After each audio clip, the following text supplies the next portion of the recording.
Hi, everybody. I'm Josh. And I'm Brett. If you're looking for a different horror podcast, one that stands out from the rest, Well, don't look here. absolutely not. Every week we talk about our favorite horror movies and some of our favorite aspects of those horror movies. So that's something that interests you? Check us out. The only thing that sets us apart is that it's us. So if you like the sound of our voices, Check us out at the Evil Desk Podcast. wherever it is that you find podcasts. Technology has revolutionized the world we live in. With rapid development in artificial intelligence, we've created a reliance on automation, but also a fear of the unknown. A certain unease has grown to wonder how far it can all go. Will technology misuse our information, make our jobs obsolete, or even surpass us? With the human race bound to the frightening power of machines, will there come a time where we will all have to submit to technology terror?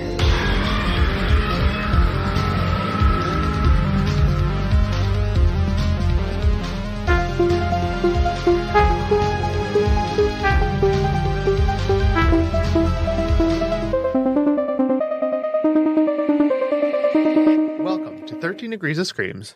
where we watch and dissect your favorite spooky movies. I'm your host, Alex, And Stephanie. and this is a mostly horror podcast.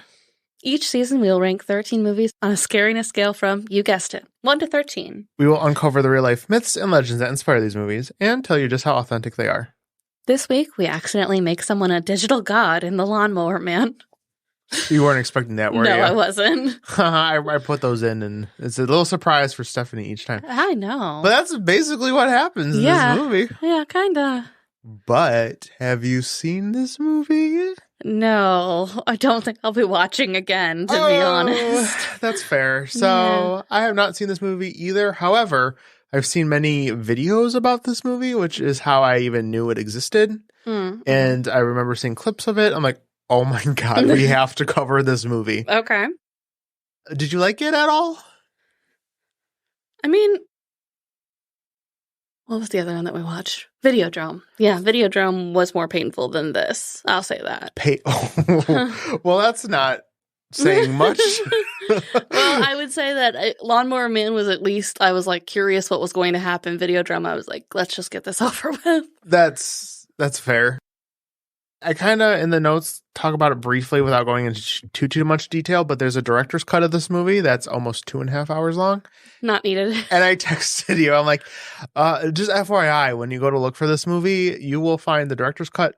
And the theatrical? You will find that, like, the director's cut is way more accessible. Like, on multiple platforms, I went to watch this movie and I can only find the director's cut. Yeah, I saw that too. And then I forgot what platform, maybe Tubi it was. They have both versions. I did too. But, I like, went through that one.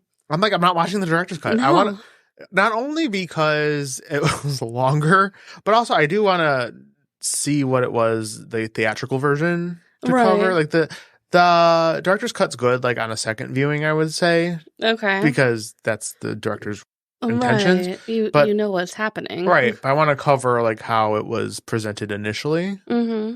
And yeah, no, I'm not sitting through this movie for 2.5 hours. No.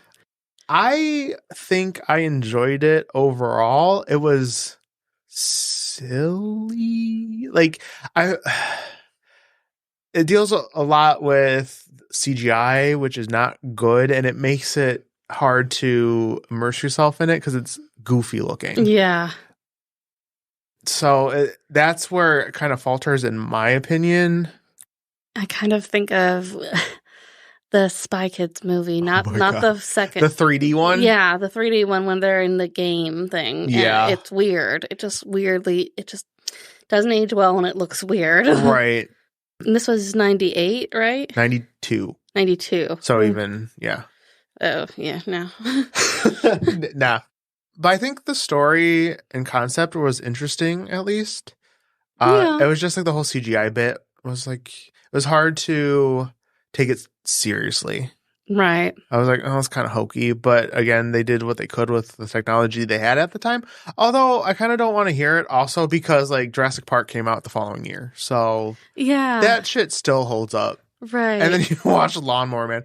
I'm sure it was a budget thing as Yeah. well, so I can't really say it. But it's just But obviously, like, they had the ability, like, or, well, you'd assume. right. So maybe if they had a better budget or whatever the case may be, it's just, I think the story is interesting at the very least. It's just, however, the execution and especially the virtual reality world is just like, Ugh, yeah. ugh. But we had this rated as a 3. Do you agree with that? Yeah, I guess so. Maybe we could bump it up from What would we move down, Like what? Shudder.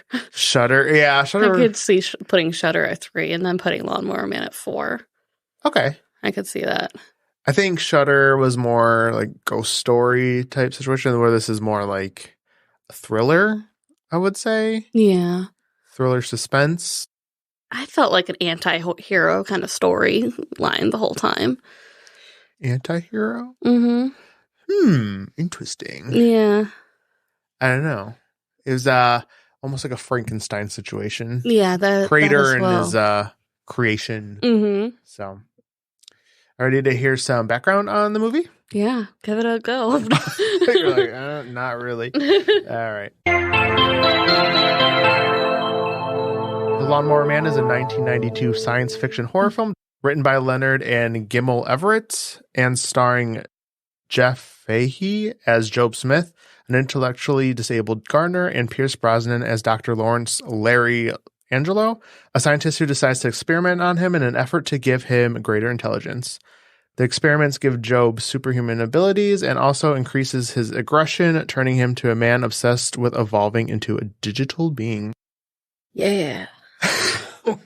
Your eyes just widened. Just like, that sounds about right. Mm-hmm. Have you ever seen Mrs. Doubtfire? Yeah. So Pierce Brosnan is the guy that tries to move in on the mom. Mm-hmm.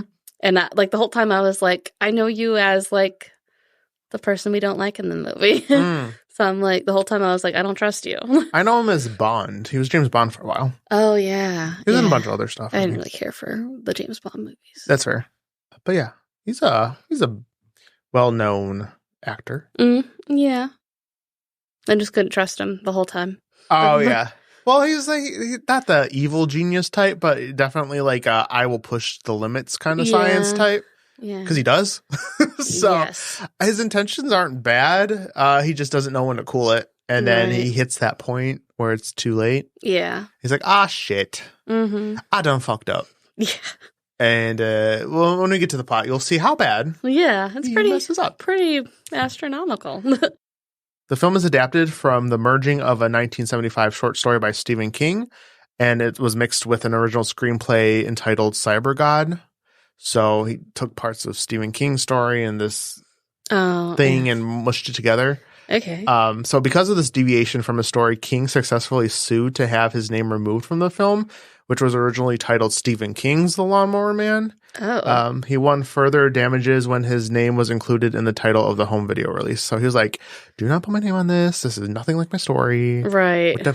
Like, in title only. And then it comes out on video, and he's like, what the fuck did you do? Excuse me. Already did it. We've been over this. Right. They just want to put his name on it to market it. Mm-hmm. And he's like, yeah, how about you do my actual story, and then we'll talk. Yeah. So there was a sequel called Lawnmower Man 2 Beyond Cyberspace, but it was also called Lawnmower Man 2 Jobe's War, depending. It had 2 titles. Oh. Yeah, it was released in 1996 with Austin O'Brien as the only returning actor from the original film, which is the kid. Oh, okay. And it takes place like in a cyberpunk future. Oh. And it did terribly. Yeah, That's I all can I'm imagine. So there is a sequel if you like this one. There's a sequel that's very bad. So it expands the universe. Maybe a technology season 2 eventually. I think it's PG-13 and it goes more like the Goonies route and it follows like a group of kids, like him included. Yeah, I did like a quick read through of the plot. It follows Peter, the kid, and he's 16. Okay, so yeah, you time. know a little bit. Yeah, and he's like a runaway group of kids or something. And and you're like, what happened with his mom? Like, why you run away, kid? I don't know. I guess with the shit he saw. He's like, but so as I kind of mentioned before, there's a director's cut that is almost 2.5 hours long. Major differences include moments with Lawrence's wife, actually. In the theatrical cut, Lawrence's wife kind of just disappears, as we'll discuss. But in the director's cut, Jobe actually controls her later on in the movie. And she's later killed by the agents. So she has a bigger role in the movie. And Lawrence is Oh, the doctor guy. Yeah. So, I thought it was just his girlfriend that left in the beginning. I guess that was his wife. According to my research. Oh, all right. They were married. Well, regardless, they are together in some capacity. Yeah. And then just the scenes, there's major dialogue changes and extended dialogue. Okay. But as of last year in July, the film has a 37% rating on Rotten Tomatoes based on 41 reviews. The site's consensus states The Lawnmower Man suffers from predictable melodramatic script, and its once groundbreaking visual effects look dated today. That's putting it lightly. Yeah. Metacritic gives the film a rating of 42 out of 100 based on 14 reviews. Oh, okay. Yeah, so Yeah. that sounds about right. Yeah, I was like 42 out of 100. That's really similar to the Stepford Wives, but then I was like, oh yeah, there was like 40 people in that review. Right. And we liked Stepford Wives. So, Yes, we know. That's different. But before we dive into the plot of the movie, I did want to go over the plot of Stephen King's short story. Yeah, please do. Did you read any of this before? No. Okay, this is fucking weird. Okay. So this is the short story that they made this movie off of. Okay. Mind you. Okay. So Harold Parkett is in need of, I pulled this right from Wikipedia, first of all. So this is straight from the source, quote unquote. So Harold Parkett is in need of a new lawn mowing service. The summer before, a neighbor's cat was accidentally killed when another neighbor's dog chased it under the mower. Hate that. Yeah, I know, right? Sorry, I forgot. There's animal death. Harold has been putting off hiring new help for the summer, but when he sees an ad for a mowing service, he calls. A van reading Pastoral Greenery soon pulls up to his house. A man working for the service, a hairy, pot-bellied fellow, is shown the overgrown back lawn and is hired. Harold is enjoying a rest as he reads the paper, wondering about the Lawnmower Man, mentioning Circe, Greek goddess. I forget what exactly she is, but he's talking about this Greek goddess. Oh, okay. When he hears the lawnmower outside, startled, he races to the back porch and sees a lawnmower running by itself and the naked Lawnmower Man following it on all fours, eating the grass. So imagine that. The lawnmower seemingly deliberately chases and kills a mole, and Harold faints. So there's this lawnmower that's mowing the grass by himself. And a naked man eating the grass on hands and knees. Okay. Right, yeah. So when Harold revives, the Lawnmower Man explains that his new method, introduced by his boss, grants substantial benefits and that he makes sacrificial victims of customers who cannot appreciate the process. So if you don't like it, you did. You did, yeah. So, all right. Harold, though unnerved, allows the Lawnmower Man to return to work. He's like, all right, do your thing. As soon as the man is out of sight, Harold desperately calls the police, but is interrupted by the Lawnmower Man, who reveals his boss's name, the ancient god Pan. So he works for an ancient god. Okay. And I forget what Pan... We're going to look these up. Circe I think, is Pan. like a witchy kind of... situation. She's Googling again. Stephanie is Googling. She is the goddess of sorcery, yes. And Pan, I thought Pan was the little guy from Hercules. That's Hermes. No.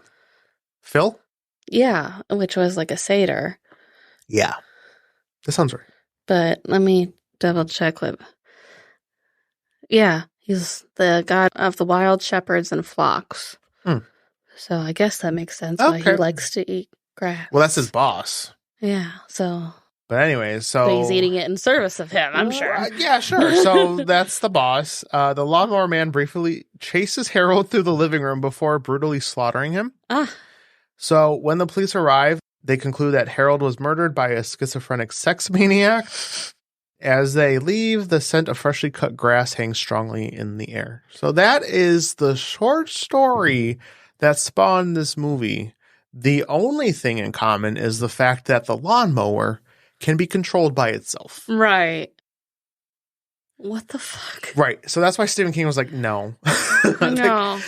Don't touch my precious story. Right. Which I don't know how I feel about that story at all.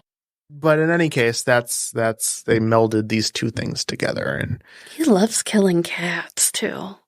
Yeah. Like Pet Sematary. Pet Sematary, probably other things. But are you ready to dive into the summary of the movie? Yeah, sorry. I should have asked. No, you're fine. You were like done. You're like Yeah. after that. So Dr. Lawrence Angelo, a scientist at Virtual Space Industries, VSI, runs experiments using psychoactive drugs and virtual reality to enhance cognitive performance labeled Project 5. Angelo has good intentions, wanting to expand human intelligence and communication, but VSI is funded by The Shop, a secret group hoping to find military applications for his research. Unfortunately for Angelo, his test subject, a chimpanzee named Roscoe, gifted with intelligence, warfare training, and aggression, breaks out and has to be killed by the lab's security to stop him. And I was kind of like, chimps are known to be aggressive as they age, so I was like, you're just making it awful. Right, let's just make it 10 times worse. Yeah. And I just want to say, everything you just read, that was a lot to take in. We got Not even 5 minutes in. Not even 5 minutes in, just different groups, a project.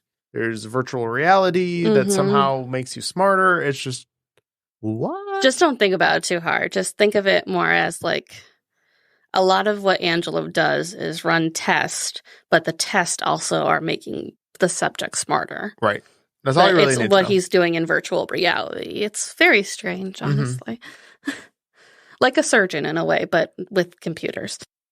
Angelo was eager to test on humans, but now with his chimpanzee test subject dead, the lab wants him to start over again with a new chimp.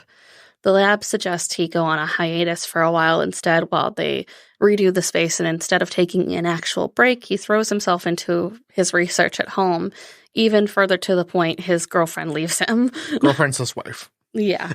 Girlfriend, wife. Whatever she is. Yes. Like, dude, just take a break. Right. Because I don't know if you mentioned it, but they were using like that specific drug or something to bring out the aggression, and he doesn't want to do that anymore. Yeah. Or you could just take a break and just come back to the table, take a little break, see. Yeah, think about it. And maybe Because not do that. we're going to be doing it. We're going to be doing it. Yeah. Yeah, so his wife leaves him, and Dr. Angelo then decides he will pick up where he left off using an intellectually disabled gardener, Jobe Smith, as a test subject, promising him it will make him smarter. And he has no clue what is going to happen to him as a human. No. So it's really irresponsible in a way, especially someone that's disabled and can't always make these decisions for themselves. Yeah, it's kind of fucked up. Yeah. He definitely uses him. Especially at first. Yeah, because I don't think Neurotypical. yeah, that's a good word for it. Would agree to this, maybe? Yeah, but he puts it under the guise of they're playing games. So, like, at first he takes him and his friend Peter to play, like, these flying simulation kind of games. But in reality, they're specifically tests for him to do. So we have a kid. A 10-year-old and an intellectually disabled person. Yes. Those are probably the two people you shouldn't be doing this. Yeah, that you're taking advantage of. Yeah, if you're going to do it to anybody, these are the two people you wouldn't want to. I mean, he's not really doing it to the kid, weirdly enough. No, he's just kind of a sidekick to the situation. Right. No, the one you're doing is actually just a game. But the one Jobe is doing is definitely not a game. Yeah. So Angelo does alter the course of treatment slightly, though, removing the aggressive factors that were instilled into the chimp test subject. At first, the procedures benefit everyone. Jobe's intelligence improves while he seemingly gets to play a fun game where he's flying through obstacles, and he becomes more confident in himself, so much so that he's able to stand up to his religious abusive father figure. I don't know if it's his real father or a priest that took him in. It's very confusing. Yeah, I think the priest took him in. He's like basically his adoptive father. Molester as well. He, at one point, towards the end when he confesses. Yeah, it's weird. Yeah, it is strange. Yeah, that was another weird part of the story. Like, why is that a plot point? Like, why couldn't this? Yeah, like he could have just lived on his own. Like, why did we have to make it a weird sex religious? Thing. Yeah, religious sex thing. Yeah. Was there, unless it was a failed attempt at symbolism? Yeah, because to tie in King's literature or no, maybe? Well, no, just Job's like becomes like a digital god. Yeah. So maybe it's that juxtaposition between religion and Yeah. digital age. It's just not thought out, I don't think. But, no, I didn't like it. Yeah, and he also starts dating a wealthy widow. Her name is Marnie. Meanwhile, Angelo gets to report back to the project director, Sebastian Timms, that his experiment is exceeding his expectations. However, during one of their training sessions, Angelo continues to alter Jobe's brain with virtual reality, causing so much pain that it nearly kills Jobe, so they have to cease treatment until he can research further into what happened. So, back to Marnie really quick.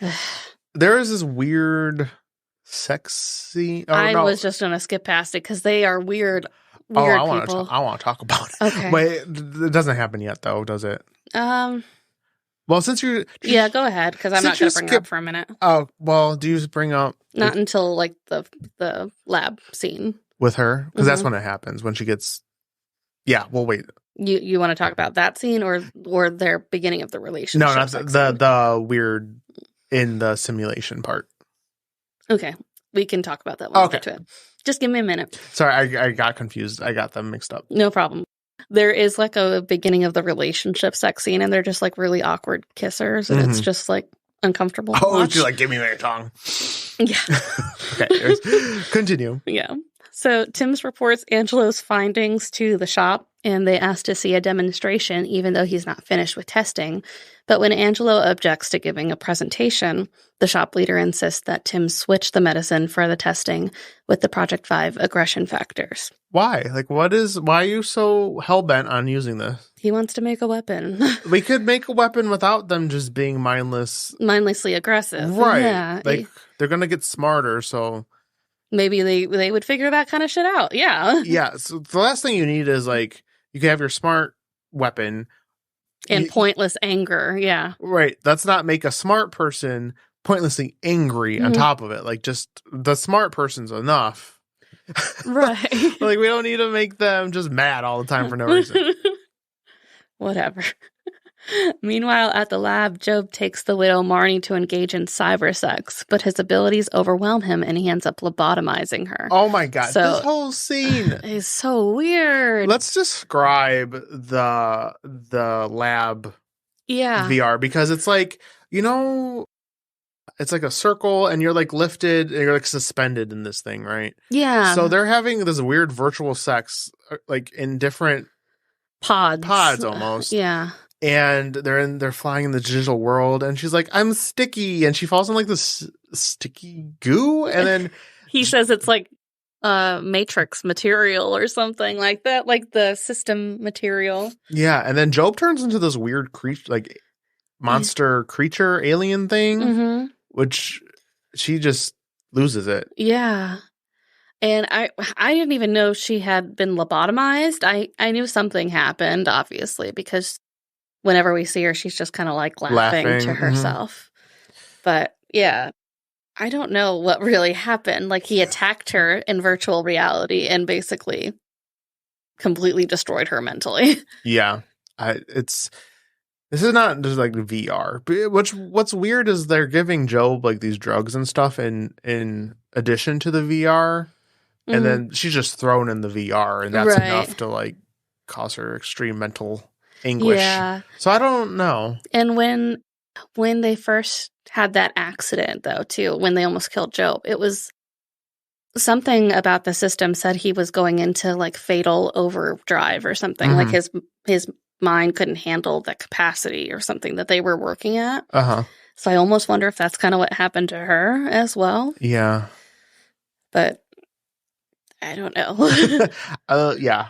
Just watch the scene, and then you'll be just as confused. Yeah.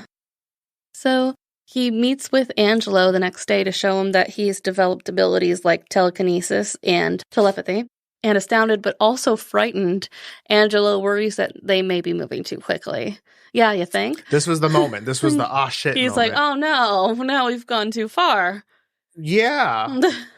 Jobe doesn't want to hear it because he believes he's surpassed him in intelligence and forgoes more treatment on his own, unknowingly giving himself the aggression factor medicine that was switched in earlier. Yeah, because didn't Tim switch it out or something? Yeah, the assisting project bitch. guy. Yeah, I was like, excuse me, it's not your project. So irritating. Mhm. Just like, stop. Yeah. Stop it. Don't do that. Don't put that there. Like, I don't understand. Like, they had to kill the monkey because the monkey killed a bunch of people. Mm-hmm.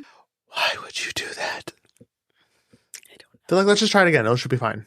Yeah. Okay. He says at one point, he's like, we're not supposed to like bite the hand that feeds us. So like, I guess the shop is funding their project entirely. So if it's because it's what they want, but it's just seems like a really poor judgment. Yeah, I agree. So he then goes on a rampage, killing those that mistreated him, including setting fire to his religious father person. And this is when he confesses that he was a molester. So I was like, I don't know. Yeah, we don't like that. Yeah. That was very weird. And then, so he bursts into flames, but these It's like digital flames? Right. Do you think that was meant to look fake? Because it looks so terrible. Or were those supposed to be real flames?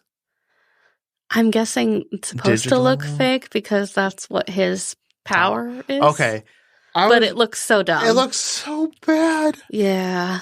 I was like, no. You should have just like threw a candle on him or something. It would have made more sense. Oh. And he has so many ways of doing this because he can literally move stuff with his mind. Mm-hmm. He didn't need to summon digital flames. He could have just, thrown a candle on him with his mind. Anything else, because it was, again, you couldn't take it seriously. Yeah. And he sends the lawnmower that he was working with in the very beginning. He figured out how to power it himself, so it runs on its own to kill his 10-year-old friend Peter's abusive father. Good. Yeah. We like that one. Right, that was fine. Meanwhile, the shop has sent out a team to capture him and harness him as a weapon, but every person he runs into splits to pieces. And he like digitally takes them apart. Yeah. Is this when they're like balls? Yeah, they're like they balls? become little bubbles and they just kind of... And they make little clinky noises? Yeah. And it's like, oh, interesting. Yeah. I didn't expect to see that. Yeah. I don't know what to make of that. Because they're so like alive while it's happening. Mm-hmm. They're like, and then like all of their matter is just like shifted or separated or something. So like, are they still alive? I don't know, but that's a bad fate though. That would suck. Yeah. So finally, Angelo finds him in his basement, and Jobe declares his plan is to reach an ultimate stage of evolution by becoming a being of pure energy, existing in the VSI computer mainframe, connecting to all computer systems of the world afterward. He promises his birth will be signaled by every telephone on the planet ringing simultaneously. Bro, that's Yeah. I don't like the sound of my phone ringing, let alone Every phone. Oh God, I would just be like, make it stop. I don't care. Do whatever he wants. Happened. Right, just let him do what he wants. Make it stop. He then used his mind control to dominate Angelo and restrain him. At VSI, Jobe uses the lab equipment to enter the mainframe and become a digital being, abandoning his physical body. I will say, that part creeped me out. That looked gross. Where his body just like shriveled. Yeah. At first I thought his body just disappeared. I thought so too. Oh no, his body is still there, but it's like a shriveled husk of a person. Yeah. And it is upsetting to see. Yeah. Like that. It's gross. That actually legitimately kind of freaked me out a little bit. Just because we weren't expecting it. The imagery of like a husk of a person. It made me feel uncomfortable. Yeah. Angelo remotely accesses the VSI computer, encrypting connections to the outside world, and traps Jobe in the mainframe. As Jobe searches for an unencrypted network connection, Angelo sets bombs to destroy the building. Feeling responsible for what happened to Jobe, Angelo enters virtual reality to attempt to reason with him one last time or die with him. Jobe overpowers Angelo and crucifies his digital body, which I'm like, why? Another religious symbolism. Yeah, because he's God now. Yeah, like... And God didn't crucify Christ, but okay. Yeah, I don't know. Jobe is like this golden man entity thing with a really weirdly expressive face. Yeah. And then Larry is just, I think it's like a blue silver just guy. Kind of like a blank person shape. And so to paint the picture, they're in this like white room almost. There's like a bubble that's covering them, and there's like these hexagonal shapes coming out at Jobe, and he's like, looks like he's solving a little Puzzle. like a Rubik's Cube, but not really a Rubik's Cube, but like a puzzle of some sort. And it keeps saying access denied. And it's so funny because he's like doing this like super quick, and you just see his hand go blah, blah, blah, blah, blah, blah, access denied, blah, blah, blah, blah, blah, access denied. If you watch his hand, it just like kind of shakes in there. I don't know if you noticed that. He just puts his hand in this little hexagon. He's like wiggles it around. Access denied. It's just funny because you, again, can't take it seriously. Yes, of course. Peter runs into the building and Jobe realizes he's in danger from the bombs. Still caring for the boy, he allows Angelo to leave the mainframe in order to rescue Peter. Jobe escapes through a maintenance line just before the building is destroyed. Now, you don't know he escaped. You think he... Well, you hear him say, like, back door, and then, like... It explodes. Like, so you know... I kind of assumed he escaped. Oh, yeah, I assumed too, but I think they tried to make it, like... questionable. Right, like, oh, he didn't make it, but girl, we all know. Nah, they always make it. Angelo is later at home with Peter and his mother, Carla. The telephone rings, followed by the noise of a second telephone ringing elsewhere, followed by all telephones ringing all around the world. And it wasn't even like a good shot of all around the world. It was just like... one city. New York and then London. And then they're like, yeah, it's everywhere. Yeah. This is all that matters in the world. Forget every other country. New York and London, that's the world. Yeah. So Jobe escaped, and now he's going to live in the computer. Yay. All right, you do you, Jobe. Like, what is his plan now that he's a computer god? Yeah, I don't know. I don't get it. Like, what do you benefit from by completely abandoning your body so you can never come back to the earth? He just wanted to control the internet. Okay. The end. Yeah. Do you want to hear about virtual reality? I do. So, virtual reality, or VR, is technology that creates a simulated environment that can be similar to or completely different from the real world. It uses computer-generated graphics and sensory inputs to immerse users in a virtual environment, making them feel as if they are physically present in that environment. VR typically requires the use of a headset or helmet that contains a display screen and sensors to track the user's movements. The display screen provides a 3D visual experience, while the sensors track the user's head movements and adjust the virtual environment accordingly, creating a sense of presence and immersion. Virtual reality can be used in various fields, including entertainment, education, healthcare, and training. In entertainment, VR allows users to explore virtual worlds, play immersive video games, or watch 360-degree videos. In education, it can enhance learning experiences by providing virtual field trips, interactive simulations, and immersive historical reconstructions.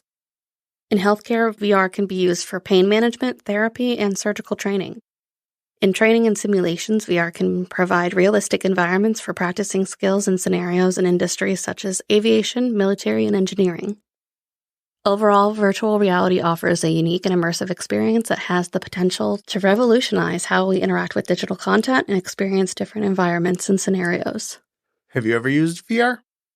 So, not in like the traditional like headset with the screen thing, but I've used like Google Maps. Yes, it counts, right? Yeah, well, like if you look at like the street view of something and you can look all around the neighborhood in that.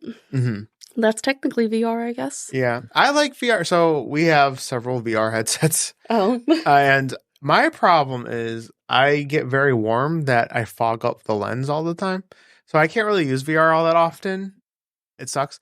But when I do play it, it is really cool. I play this game called Phasmophobia. Have you ever heard of it? No, I haven't. We play a ghost hunter. Ooh. It's so terrifying, like just regularly on desktop. Like I stream it. I streamed it actually yesterday. And I tried to do it in VR, but I got super motion sickness. Oh. Like within playing it for like 2 minutes. I was think I might nauseous. have tried it once, and I think I did get like motion sickness from all the moving around and stuff. Yeah, so I was sick for like over an hour. I was nauseous. Really? Because I was going to do it. Yeah, I was going to do it as a stream incentive. I'm like, I'm going to play this. And then I was like, well, I'm not going to play this. It's terrifying. But I've done like the 3D videos before. There was this Jurassic Park one where you like were riding in a little thing and dinosaurs were coming at you. That was really cool. I remember playing Skyrim in VR. Oh, okay. Really cool. Yeah. I remember the giant was running up on me and I like physically like went like I shielded myself. Yeah. It is really cool. I don't do it all that often, but VR is a very good way to immerse yourself in whatever you're doing. So I think it's really cool. I just I get sick sometimes. Yeah. I think it's like the older I get too, like just like the motion of it, even with like certain movies too, like when they do like a panning shot in, like where they're like moving about scenery as they like open different scenes or something, I'll be like, I don't like this ride anymore. Oh, really? Yeah. Oh, yeah. VR's rough. Although a lot of the times they will make the controls to where it's not like moving like that, where you could kind of like teleport to different places. So it's not Constant this movement. fluid. Yeah. Because like Phasmophobia had that mode. I'm like, oh, no, it's fine. I'll just do the free walking. No, thank you. Oh, my God. It was like. Too many jump scares, basically? No, or? just the motion. Really? I didn't even get to a point. I barely got in the house. Wow. And I was like, whoa. I was like, I can't do this. And I was laying in bed for like an hour and a half, just nauseous. Yeah, definitely not streaming material then. Like, No. So. Watch, you'd like get so many subscribers for like throwing up during. I know. But I do like Beat Saber, like something like that, where it's just things coming at you and you could, you're not moving around like an environment per se, but things are coming towards you.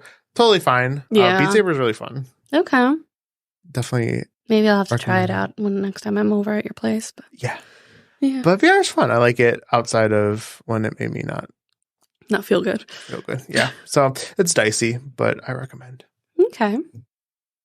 Thank you for listening. If you enjoy the show and listen on Apple Podcasts or Spotify, giving us a 5-star rating is super helpful, and we will always appreciate it. You can find us on social media using 13 Degrees of Screams. This has been 13 Degrees of Screams, and we will see you next week. Watch out for being a cyber god. Watch out. That's what you want to be, Stephanie. No, I don't think you're supposed to. You're not supposed to, but I want to. Oh, no. I guess you enjoy your life in that computer, man. I will. Bye. Bye.